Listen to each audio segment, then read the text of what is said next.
দোলের দিন আমার সাথে এরকম হবে আমি একদমই ভাবিনি।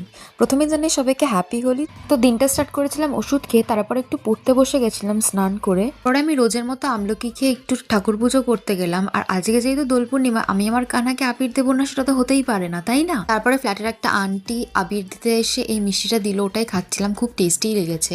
তারপরে মা স্নান করতে গেছিল, তো খাবারগুলো আমি একটু গরম করছিলাম। আর হোলি মানেই তো মাটন, আর মা রান্না করতে করতে একটু চেয়ে খাবো না, সেটা কি হয় বলো তো? এটা তো একটা ইমোশন।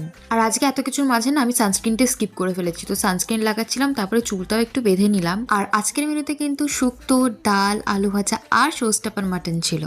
আর আজকে সন্ধ্যাবেলা হট করে আমাদের বাড়িতে এই মিষ্টি পাখিটা আসে, তো এনার আগমনে আমরা চলে গেছিলাম ওর জন্য একটা বাড়ি কিনতে। হোলির কারণে তো সব দোকানই প্রায় বন্ধ, কিন্তু লাকিলি একটা দোকান খোলা পেয়েছি অনেক ঘুরে। তারপরে আচ্ছা, এই মিষ্টি পাখিটার নামটা কি দিই বলো তো? আর এই পাখিটা কি পাখি তোমরা কি কেউ জানো? জেনে থাকলে অবশ্যই কমেন্ট, ভালো লাগলে প্লিজ একটা সাবস্ক্রাইব করে দিও।